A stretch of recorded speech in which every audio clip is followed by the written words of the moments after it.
करूं सप्रेम प्रणाम।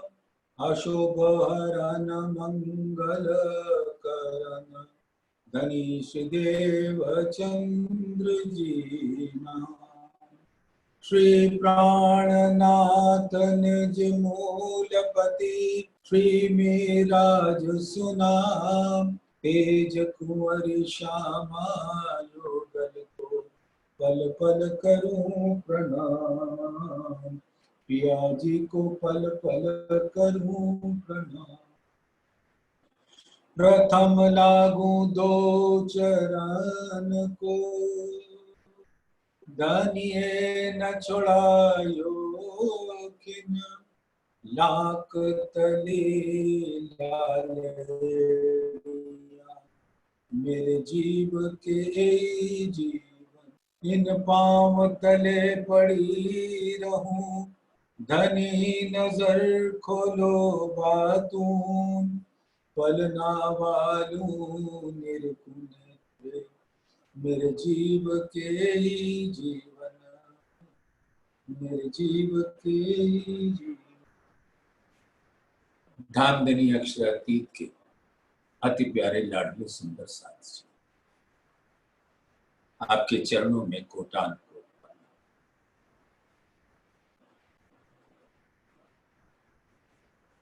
आत्म संबंधी सुंदर साथ जी, अभी हम सब मिलकर चितवन की उस प्रक्रिया से गुजर रहे हैं जो हर आत्मा के लिए अनंत सुखदायक, आनंददायक है। श्रृंगार ग्रंथ का अपनी आत्मा के हृदय से श्रवण कर प्रकरण 20 श्रृंगार ग्रंथ हक मासूक का मुख सागर मंगलाचरण कल धामधनी की कृपा से पूर्ण हुआ। आज आगे बढ़ते और हम सभी सुंदर साथ से करबद्ध प्रार्थना है कि अपनी आत्मा को सुरता के द्वारा धामधनी के आवेश स्वरूप श्री प्राणनाथ जी की मेहर भरी नजर उनके चरणों में लीजिए और सुरता मूल मिला स्थित कीजिए। अब वहां बैठकर अपनी सुरता के द्वारा धामधनी के नक्शे शिक तक के हर अंग का श्रृंगार ग्रंथ से अपने दिल में धारण करते। अब जो वचन उनके मुखार बिंद से प्रकट हुए उसको वहीं बैठकर अपनी आत्मा के हृदय के श्रवण अंग के द्वारा ग्रहण करें। वर्णन करो रे रूह जी मासूक मुख सुंदर, कोमल शोभा अलेखे, खोल रूह के नैन अंदर। यही है चितवन की गहराई सुंदर सा। वर्णन करो रे रूह जी, महामती जी की आत्मा फरमाती है कि धामधनी का हुक्म मुझे कह रहा है कि अपने प्रीतम नूर जमाल अक्षरातीत के हर अंग का वर्णन करो रे रूह जी। सबसे पहले मासूक मुख सुंदर, अपने प्राण प्रीतम, प्राण जीवन, प्राण वल्लभ, प्राणनाथ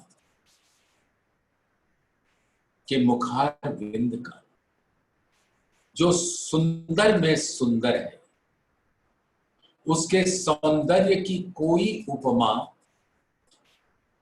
देने के लिए कोई शब्द नहीं, बस क्या कहते हैं, सुंदर है, सौंदर्य की प्रतिमूर्ति है। सौंदर्य सागर को अपने मुख पर झलकाती है। नूर के सागर को यानी अक्षरातीत का दिल ही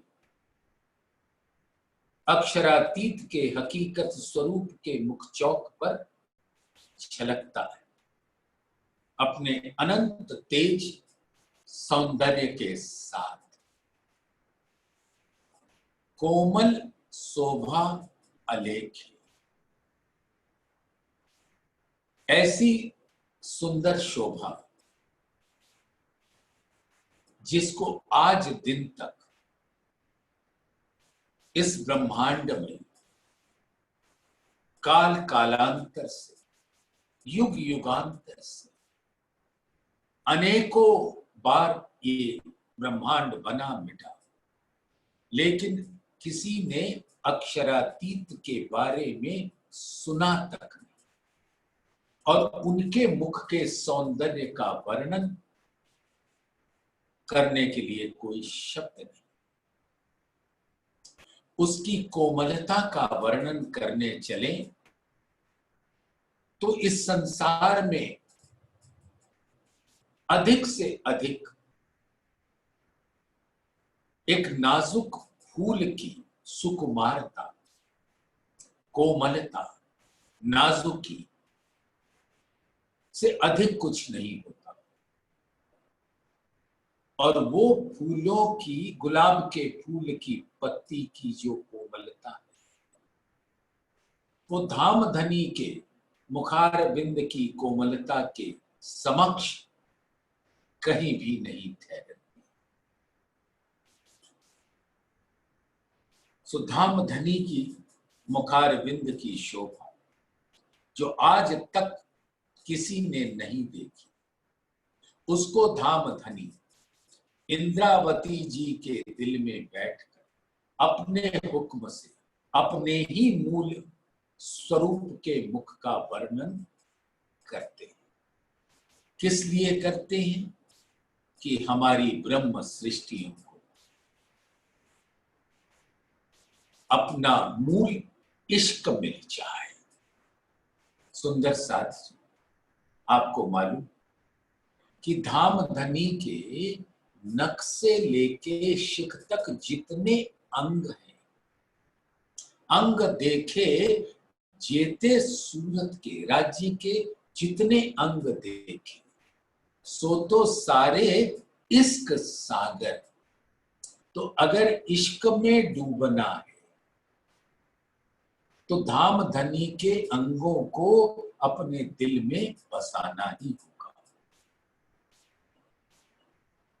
अन्यथा ज्ञान कितना भी ग्रहण कर, वो ज्ञान उस सागर के किनारे पे लाके खड़ा तो कर देगा, निश्चित ही वो तारतम्य ज्ञान है, धामधनी के दिल से निकला हुआ ज्ञान है, वो निश्चय ही हमें धामधनी के दिल के किनारे पर जहां सागर लहरा रहा है वहां खड़ा तो अवश्य कर देगा, उसके रंगों को भी दिखा देगा, उसकी ऊंची लहरों को भी दिखा देगा, लेकिन उसका रस पान कैसे कराएगा? उसका रस पान करने के वास्ते धामधनी के हर अंग को इल्म के द्वारा ग्रहण करके चितमन के द्वारा अपने दिल में उसकी शोभा और श्रृंगार, उस छवि को अपने दिल में बसाना होगा। आत्मा के दिल में जब ये बस जाए तो इश्क की सागर लहराता रहेगा आत्मा के दिल में, और वो उसका रस शाश्वत रूप से, जैसे परम धाम में पर आत्म पीती है, धामधनी के अंगों को देखकर उनके नैनों से झरती हुई इश्क के सागर को वैसे ही यहाँ इस ब्रह्मांड में आत्मा अपने तन से, जीव से, संसार से बाहर होके अपनी निस्बत का बल और आवेश स्वरूप के मेहर की नजर का बल लेकर जब मेरी आत्मा मूल मिलावे में विराजती तो धाम धनी के अंगों को निरखने लगती, निहारने लगती और उसमें डूबने लगती, क्योंकि वही अंग इश्क के सागर और आत्मा का जो विश्राम स्थान है वो इश्क है, इश्क का सागर। और वो इश्क का सागर धाम धनी के अंगों से प्रकट होता है। तो धाम धनी फरमाते हैं कि जो अक्षरातीत नूर जमाल के मुख की शोभा है वो अवर्णनीय है और उसको तो अपनी आत्मा के हृदय के नैनों के पट खोल कर देखा जा सकता है। और आत्मा के हृदय के समक्ष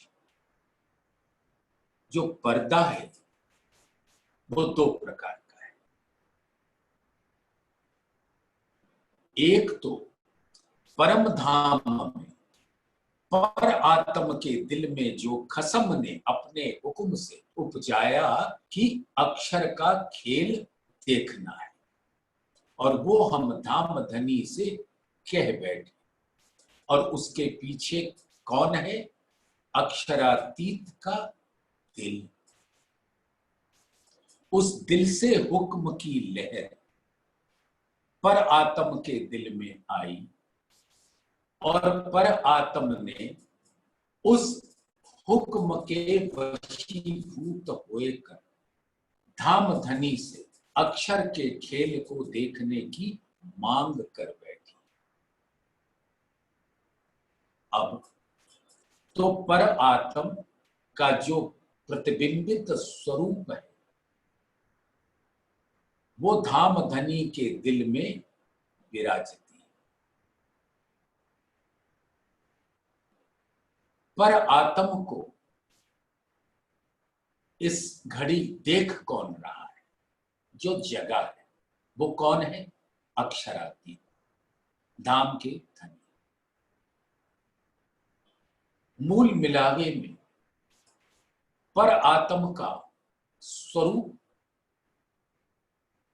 अक्षरातीत नूर जमाल प्राण प्रीतम के तन के नैनों की पुतलियों में प्रतिबिंबित होता है।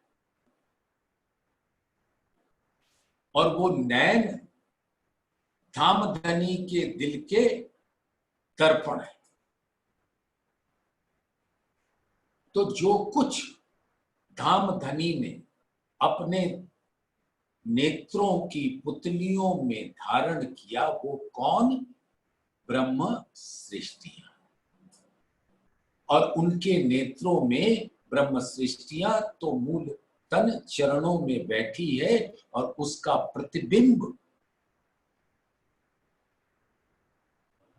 धाम धनी के नैनों। और जो प्रतिबिंब नैनों में होता है तो नैन तो दिल में बसते हैं, सीधा संबंध है। दिल ही नेत्रों में बसता है। नेत्र दिल का दर्पण है और नेत्रों का दर्पण है मुखारबिंद। और उस मुखारबिंद की शोभा का बयान धाम धनी के हुक्म से हो रहा है। यानी उनके नेत्रों का वर्णन और उनके दिल का वर्णन, जहां पर आत्म के प्रतिबिंबित स्वरूप धनी के नेत्रों से होते हुए धनी के दिल में अंकित हो जाए। तब धाम धनी ने अपने हुक्म के द्वारा अपने दिल में इस खेल को लिया, तो पर आत्म का जो प्रतिबिंबित स्वरूप धाम धनी के दिल में है, वो उस खेल में उसकी नजर धाम धनी के दिल में ही जाती। तो पर आत्म का प्रतिबिंबित स्वरूप भी नूरी है, क्योंकि परम धाम में है, और जो खेल का स्वरूप धाम धनी ने दिल में लिया, वो उनके दिल में भी नूरी है।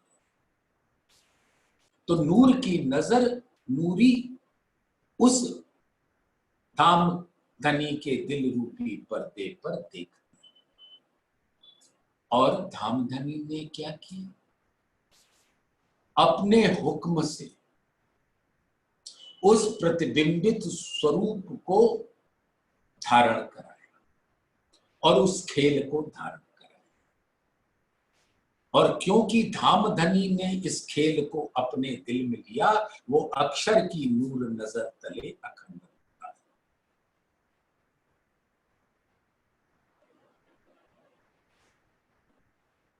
जो खेल आया हक सहूर में, तो क्यों न हो एक कायम।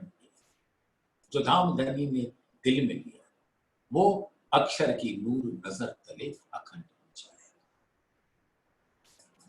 अब सुंदर साथ विचार कि जो आत्मा है, उसको हुक्म लेकर इस ब्रह्मांड में पधारती है, और धाम धनी की नजर को भी। तो हुक्म और नजर मिलकर आवेश इंद्रावती जी के दिल में प्रवेश करता है, और वो इस संसार में अक्षरातीत की शोभा पाता है, प्राणनाथ कहलाता है। उस आवेश स्वरूप में और मूल स्वरूप में कोई अंतर नहीं, वो नूरी है और ये हुक्म का स्वरूप है, बस यही अंतर है। और हुक्म भी धाम धनी के दिल से प्रकट होता है, और नूर भी धाम धनी के दिल से प्रकट होता है। तो दोनों का उद्गम स्थान धाम धनी का दिल है। कोमल शोभा अलेखे खोल रूह के नैन अंदर। अब धाम धनी की महर से जो आत्मा यहां हुक्म के स्वरूप ने धारण किया है, अब उस आत्मा के दिल के नैन की नजर से धाम धनी अक्षरातीत नूर जमाल के सुंदर मुख को निहारो। और ये निहारना कहां होगा? मूल मिलावे में। जैसे पर आत्म धाम धनी के मुख को फरामोशी में आने के पहले शाश्वत रूप से देखा करती, वैसे ही अब चितवन के द्वारा आत्मा मूल मिलावे में बैठकर धाम धनी के सुंदर मुख कमल को निहारती और उसके ऊपर नूर के हर गुण को निरखती है, क्योंकि हर गुण अपने आप में एक गुण से अधिक शोभायमान है।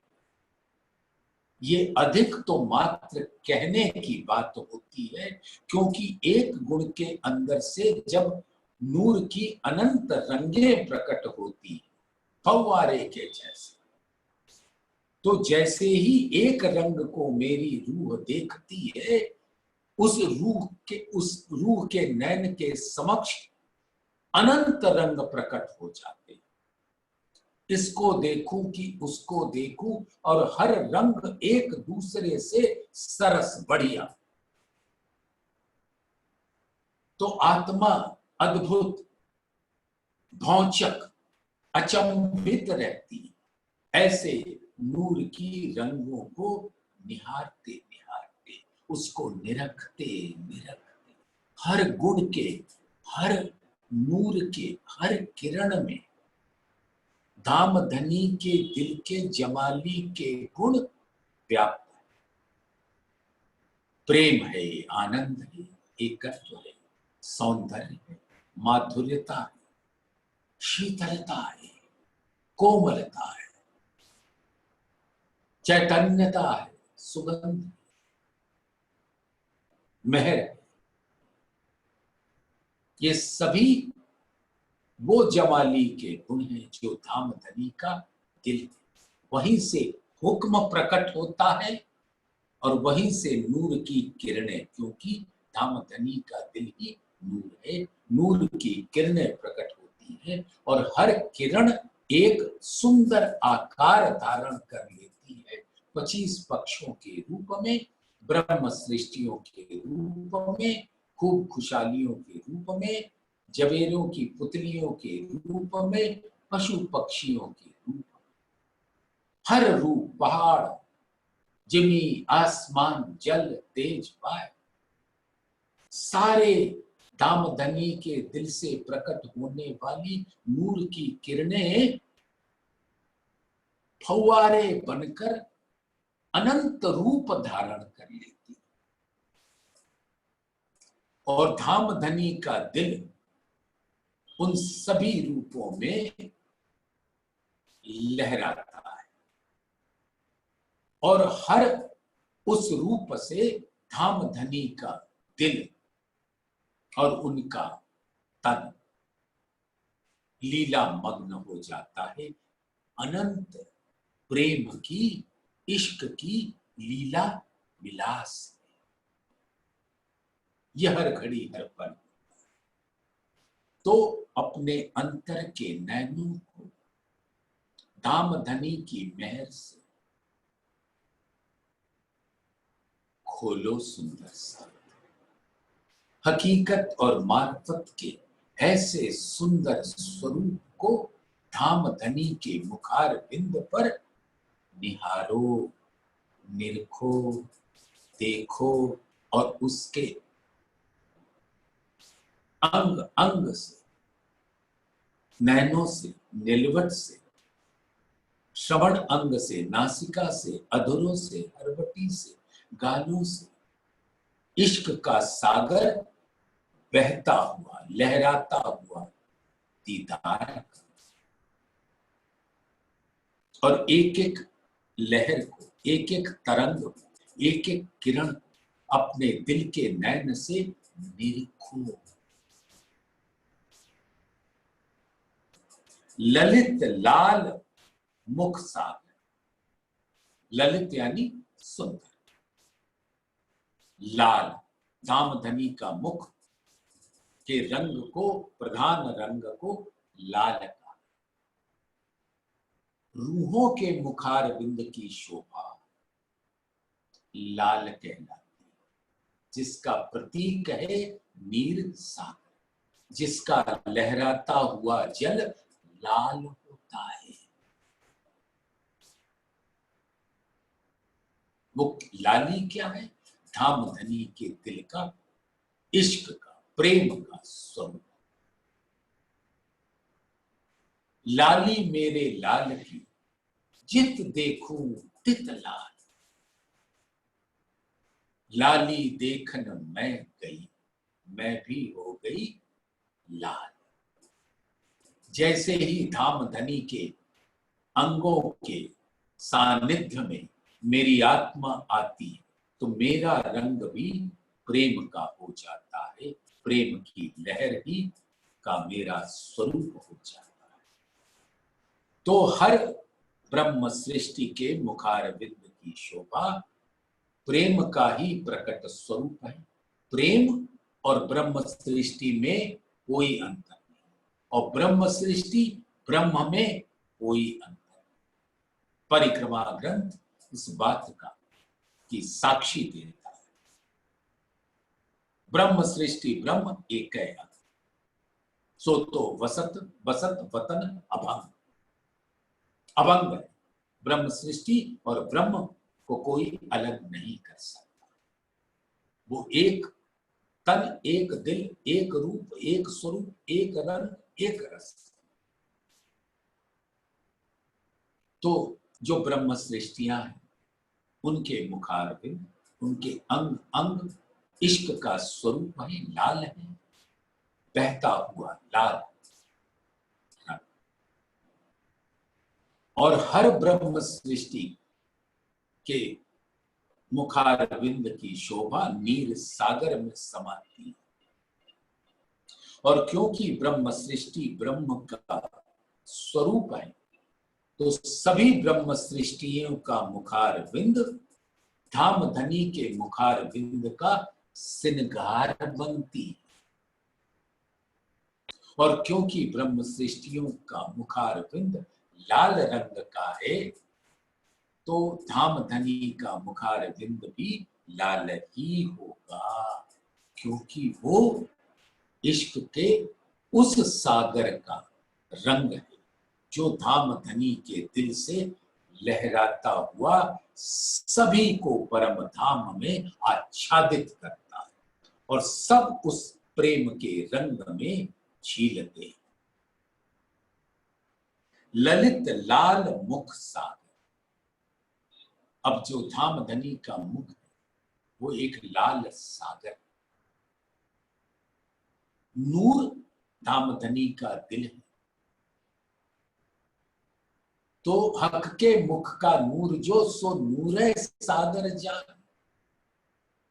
तो नूर जो धामधनी का दिल है, उसके अंदर ही ब्रह्म सृष्टियों का मूल मिलावा है।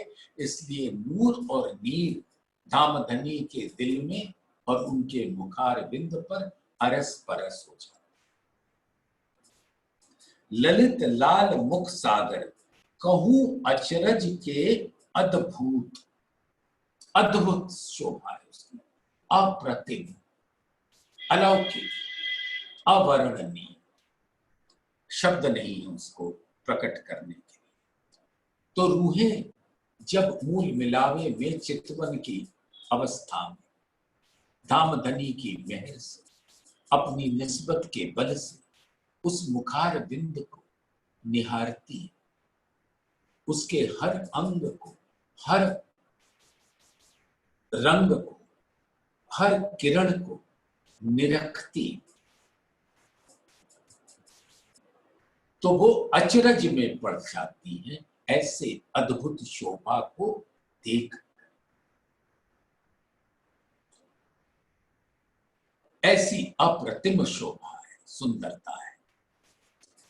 क्यों कर आवे बानीय में ये बका सूरत लाहूत। लाहूत यानी परम धाम, और बका यानी अखंड। अखंड परम धाम की जो सूरतें हैं वो धामधनी के दिल से नूर के रूप में प्रकट होती है। अब उस का वर्णन के लिए रसना खामोश हो जाती है। क्यों कर आवे बानी, वो इतनी अद्भुत है, अचंभित करने वाली, कि आत्मा तो उसको बस निरखती रहती है, निहारती रहती है, उसके रस में डूबी रहती। तो वर्णन क्या कर पाएगी? तो वर्णन करने के लिए धामधनी का दिल अपने हुक्म को हुक्म देता है कि इंद्रावती के अंदर प्रवेश करके उस मुख को देखो और कहो रूहों को, जो तोहे कहे हक हुक्म। हक का हुक्म इंद्रावती को कहता कि मैं देखता चलता हूं, तुम्हें सुनाता चलता हूं, और फिर तू देखती चल। जो तोहे कहे हक हुक्म, सो तू देख महा। सुन नहीं, जैसे ही तूने ग्रहण किया तेरी आत्मा के चक्षु खुल जाए और उस स्वरूप को देखो। जो तोहे कहे हक हुक्म, सो तू देख महा। और कहो रूहन को जो तेरे तन वाले, जो सभी नीर सागर के स्वरूप, नूर सागर के अंदर विराजते हैं। वहदत उनका स्वरूप है, और इंद्रावती भी उसी वहदत का स्वरूप है। तो धामधनी का हुक्म कहता है कि इंद्रावती तू देख और कहो रूहन को जो तेरे तन पाए। तो प्रत्यक्ष में तो इंद्रावती की आत्मा उस तन के रसना को प्रयोग में लाकर कहती, लेकिन कहने कहलावने वाले हक हादी बिना। तो धामधनी स्वयं अपने हुक्म से अपने ही मुखारविंद का वर्णन कर रहा है इंद्रावती जी के दिल में बैठ कर। इसलिए ये वाणी यहाँ की नहीं, धामधनी के दिल से प्रकट होने वाली उनके हुक्म की वाणी है। और ये जागृत वचन है, ये ऐसे वचन जागृत जो जगावत तत्खिन, जो ना लेवे सिर अपने तो कहा करे वचन। तो सुंदर सा इसको अपने सिर पर धारण, अपने दिल में धारण करो, ऐसा धामधनी का हुक्म है। मुख गौर झरे कसूबा, कसूबा यानी एक गुलाबी फूल। तो धामधनी का मुखारविंद गोरा है, लालिमा से भरपूर है, गहरी लाल। तो गोरा अंग जब रूहों के मुखारविंद की शोभा को ग्रहण करता है तो एक अद्भुत अचरज में डालने वाला कसूबा रंग झलकता है, गुलाबी। मुख गौर झरे कसूबा, गुलाबी। उस गौर मुख से गुलाबी रंग प्रकट होता है, उसकी ऐसी सुंदर अद्भुत आभा होती है। शोभा क्यों कहूं बड़ो विस्तार, अब उस शोभा का वर्णन इतना विस्तार वाला है कि उसका वर्णन नहीं किया जाता। जब धामधनी के मुख को आत्मा निहारती तो एक क्षण के अंदर अनेकों रंग फूटते।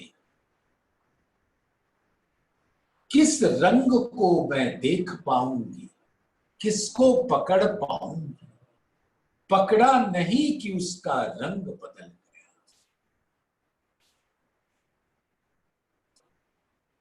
तो उसका अत्यधिक विस्तार है और उसका वर्णन नहीं कर सकते। रंग कहूं के सलूकी, अब उसके रंग का वर्णन करूं कि धामधनी के मुख की शोभा का वर्णन। एक को करने चलती कि रंग ऐसा है तो उस रंग के अंदर अनंत रंग फूट पड़ते।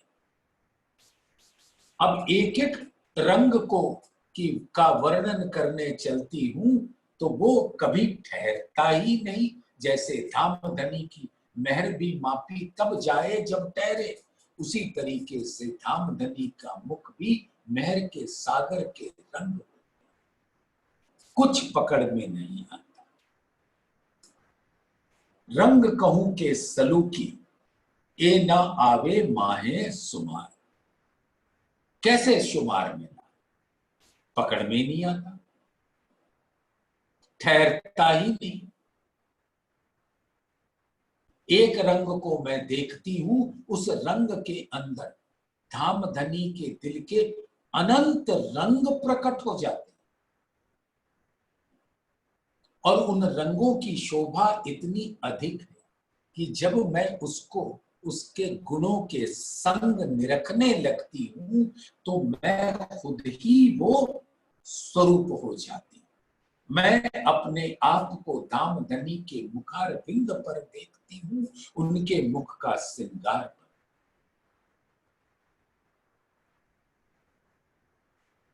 कहूं सागर मुख जोत का, के कहूं मेहर सागर। लीजिए, दामदनी ने फरमा दिया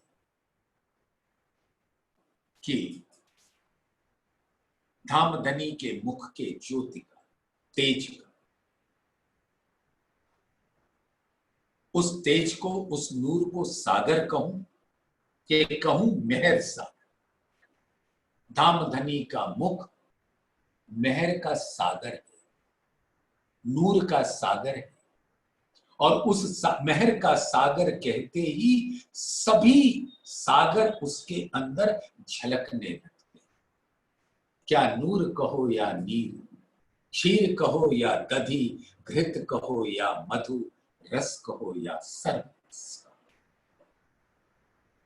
सभी के रंग अद्भुत अचरज में डालने वाला अप्रतिम शोभा धामधनी के मुख पर झलकता है।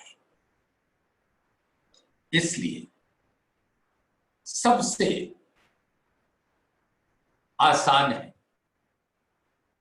कुछ समझ में नहीं आ रहा है सुंदर साथ, चलो कोई बात नहीं, देखोगे, निरखोगे, निहारोगे तो सत्य वचन है कि कुछ नहीं समझ में आएगा कि ये क्या है, अनंत सौंदर्य। तो हमें दामदनी ने बड़ी कृपा की, कहा कि मुझे वर्णन करना है। इंद्रावती जी फरमा रही कि धामधनी का हुक्म कहता है इसका वर्णन करो, तो मैं वर्णन करते करते रुक जाती हूं। तो धामधनी ने दिल में उपजा दिया कि इसको तो तुम मेहर सागर कहते हो, यानी कि सभी सागर परिलक्षित होते हैं धामधनी के मुखार, और धामधनी के मुखार बिंद की शोभा धामधनी के मुखार बिंद के जैसी है,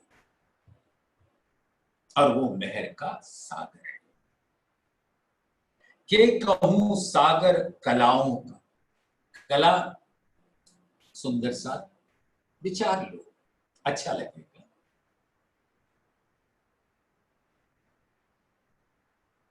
जैसे चंद्रमा होता है, अमावस्या, उसका रंग रूप प्रकट नहीं, फिर एक एक करके प्रकट होता है। तो जैसे जैसे वो एकम, दूज, तीज ये प्रकट होता जाता है शुक्ल पक्ष में, तो एक एक करके प्रकट होना चंद्रमा के स्वरूप के, कला के स्वरूप कहलाता। तो ये तो यहाँ का जड़ वस्तु है, उसका क्या उपमा दी जाए। धामधनी के मुखार बिंद पर अनंत नूर तेज, और उसके अंदर से अनंत किरणों की शोभा बदलती रहती है, और सब यौवन का किशोर स्वरूप होता है। आभा से, कांति से, चमक से, छटा से परिपूर्ण, और उत्साह, उल्लास, ऊर्जा, प्रफुल्लता की प्रतिमूर्ति होती है। उसके सानिध्य में आते ही आत्मा का दिल अनंत उल्लास उमंग से आता है, संकुल हो जाता है, प्रफुल्लित रहता है, प्रसन्न चित्त हो जाता है। के कहूं सागर कलाओं का, जुबां कह न सके क्यों एक। अब जुबां क्या कहेगी,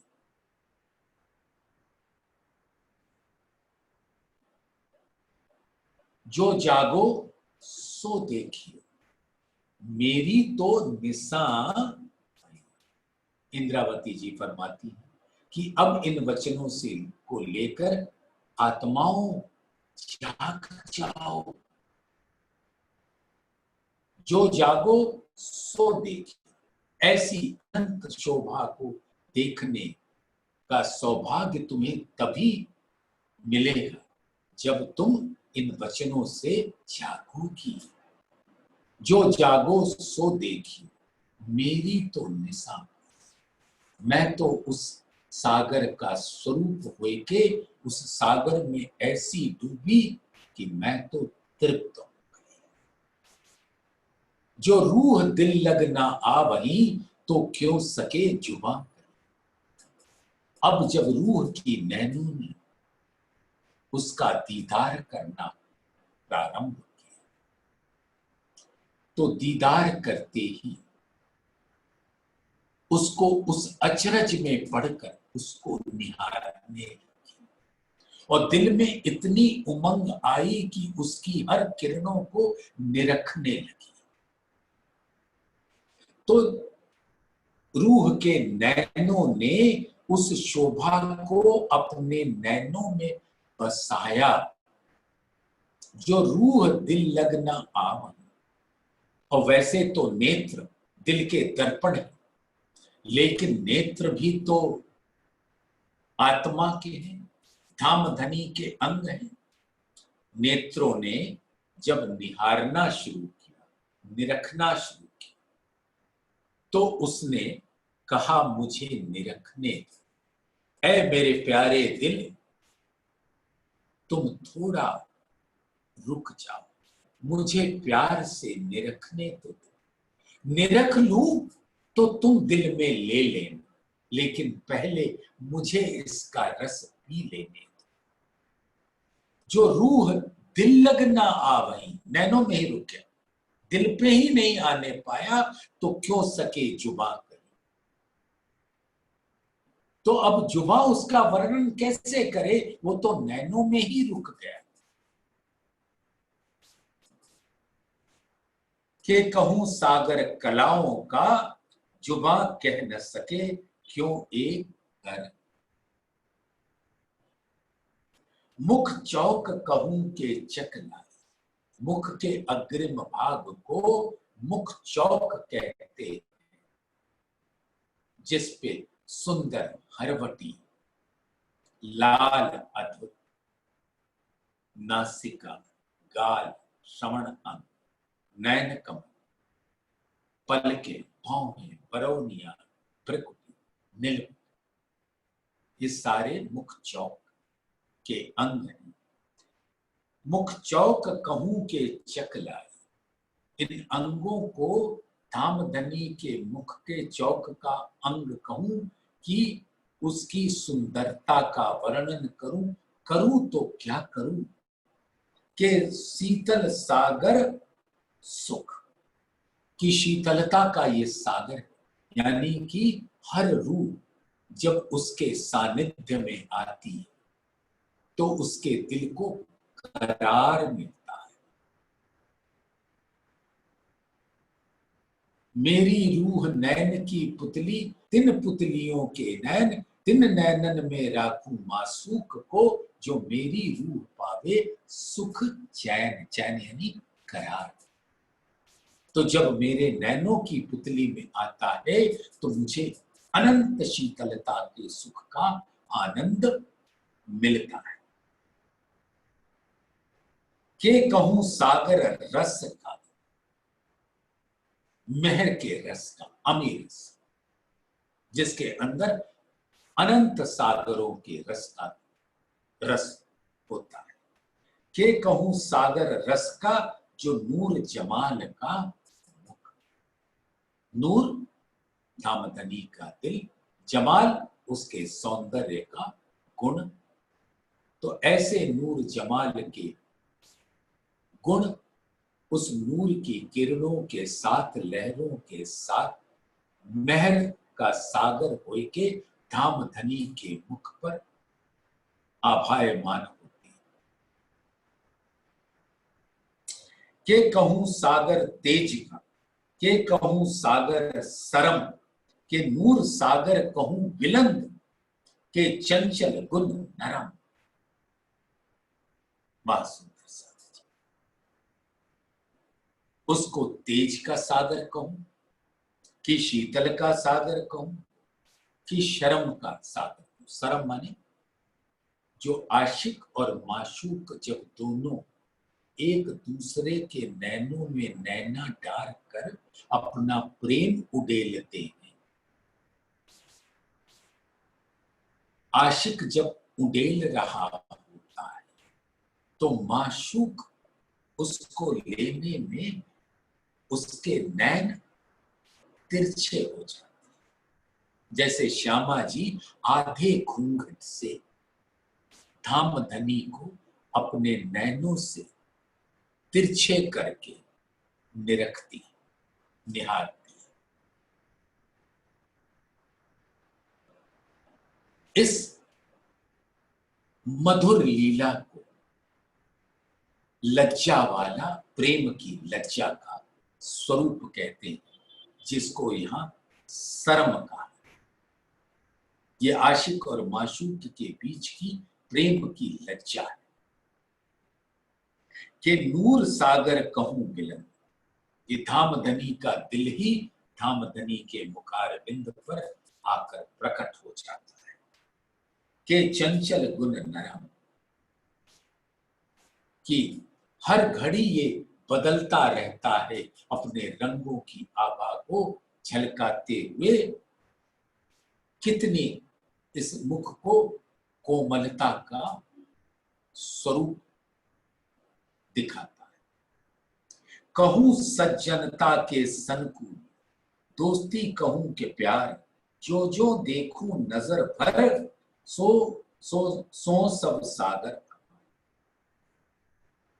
अब इसको प्रसन्नता का, प्रफुल्लता का सागर कहूं, दोस्ती कहूं के प्यार, के इश्क का सागर लहराता देखूं, कि अपने ब्रह्म सृष्टियों से लाड़ कहूं, जो जो देखूं नजर भर, जैसे जैसे आत्मा की नजर उस मुखार बिंद पर पड़ती है, सो सारे रंग, सारी किरणें स्वयं में इतनी अनंत हो जाती है कि वो सागर की उपमा भी उसके लिए छोटी पड़ जाती है। सागर कहूं पाक साफ का, के कहूं आबदार, आब माने जैसे हीरा होता है ना, तो हीरे का वस्तुतः कोई रंग नहीं होता। हीरा वैसे श्वेत कहा जाता है, लेकिन उसके अंदर से एक पानी झलकता है। वो पानी क्या है? अर्श का जल, जो धामधनी के दिल का जल है। धामधनी का दिल हीरा है और उसका जो आब है, आब माने जल, तो जल किसका प्रतीक है? सागर। अर्श का जल, धामधनी का दिल। तो सागर कहूं पाक साफ का, के कहूं आबदार, हक मुख सागर क्यों कहूं सब विद पूरन अपार। अब धामधनी के मुख कहूं, सागर कहूं, तेज कहूं, शीतल कहूं, नूर कहूं, मेहर कहूं, कहूं तो क्या कहूं। जब कुछ समझ नहीं आता तो धामधनी के मुखार बिंद को धामधनी के मुखार बिंद ही कह देती हूं, जो मेहर के सागर का स्वरूप है। मोमिन दिल कोमल कहया तो अर्श पाया खिताब, और मोमिनों का दिल ऐसी शोभा को लेकर जब बसाती, धामधनी का मुखार बिंद, उनके अंग अंग अति कोमल है, और जब आत्मा उस कोमल स्वरूप को अपने दिल में धारण करती है तो उसका दिल भी कोमल हो जाता है, तो वो अर्श का स्वरूप हो जाता है, धामधनी का सिंहासन हो जाता है। तो पहले इल्म से ग्रहण किया था, अब धामधनी ऐसे पाक दिल के अंदर आकर स्वयं विराजते हैं, अपने अंदर परम धाम के अनंत सागरों को लेकर इंद्रावती जी के दिल में विराजते हैं। और सुंदर साथ हम सब इंद्रावती की दिल को देखें, कैसे उनका दिल अर्श हुआ, उनके कौल फैल हाल वजूद निस्बत को अपने दिल में धारण करके अपना दिल भी अर्श कहला सके, ऐसी हमारे हालत होनी चाहिए। तो दिल मोमिन रूह का तिन कैसा होसी मुख आप, ऐसे इंद्रावती का कोमल दिल जिसके अंदर धाम धनी विराजते हैं, जिनको जो दिल ही आबदार है, हीरे का जल है, अनंत रंगों को लेकर झलकता है, वैसा ही रूहों का मुखारबिंद हो जाता है। उनके मुख के आब का वर्णन भी कैसे करें। दिल तिन रूह के नैन को किनविद कहूं नूर तेज, जो हक नैनो हिल मिल रहे जाके अंग इश्क रेजा रेज। सुंदर सा विचारना, बड़े प्यार से अपनी सुरता को मूल मिलावे में रख कर विचार। तिन रूह के नैन, तो पहले तो ये आपके पर आत्म के नैन, तिन रूह पर आत्म के नैन को किनविद कहूं नूर तेज। परातम फरामोश जरूर है, लेकिन उसके नैन वही नूरी सुंदरता धारण किए हुए, वही आब है। धाम धनी का दिल जो पर आत्म के दिल में है, उसी का आब उसके नैनों में नूर के रूप में प्रकट होता है, और वो अपने अनंत गुण तेज को, शीतलता को, चैतन्यता को, कोमलता को, प्रेम को, आनंद को, सौंदर्य को, एकत्व को धारण किए रहता है। उस नैनों से देख नहीं पा रहे, क्योंकि धाम धनी का हुक्म है, फरामोश है, लेकिन उसके नैन के अंदर कौन बसता है? उसके नैन की पुतलियों के अंदर धाम धनी का स्वरूप अखंड शाश्वत रूप से बसता है। तिन रूह के नैन को किनविद कहूं नूर तेज, पर आत्म के नैनों के नूर का, तेज का वर्णन कैसे करूं, जो धाम धनी का पूर्ण स्वरूप उसके नैनों के अंदर बसता है। जो हक नैनो हिल मिल रहे,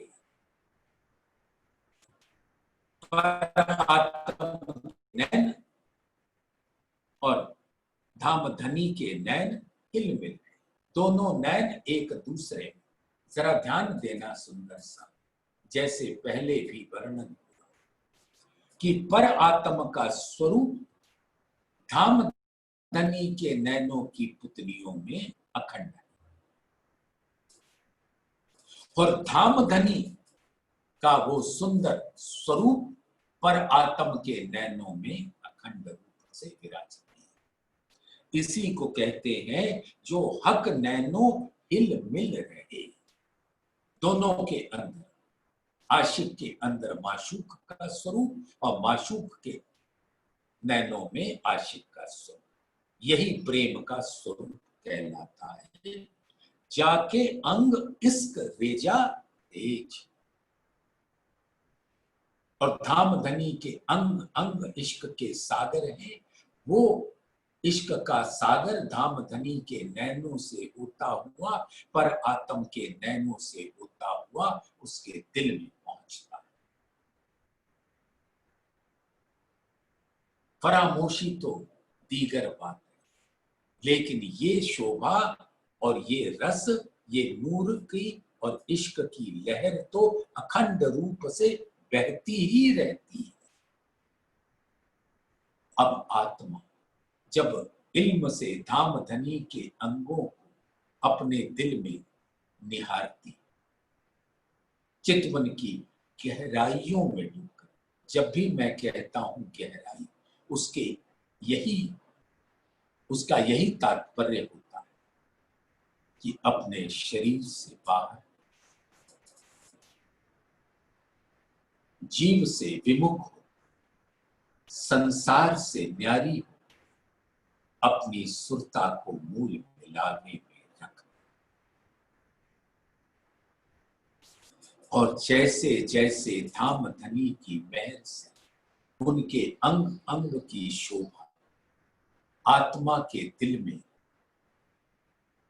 आत्मा के दिल के नैनों में बसती जाती है, वैसे वैसे पर आत्म के अंग आत्मा के दिल के समक्ष खड़े होते जाते। तब आत्मा को ये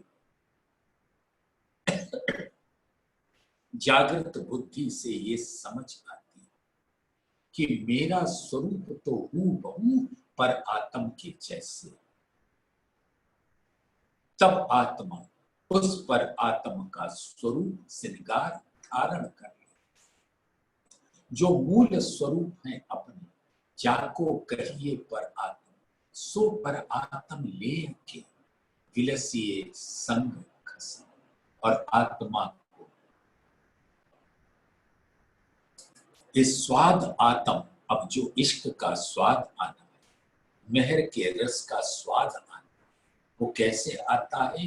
इस स्वाद आत्म तो आ वही जो पलक न दीजिए हम, चितवन की गहराइयों को टूटने ना दो, जो पलक न दीजिए हम, अरस परस एक हो वही पर आत्म आत्म स।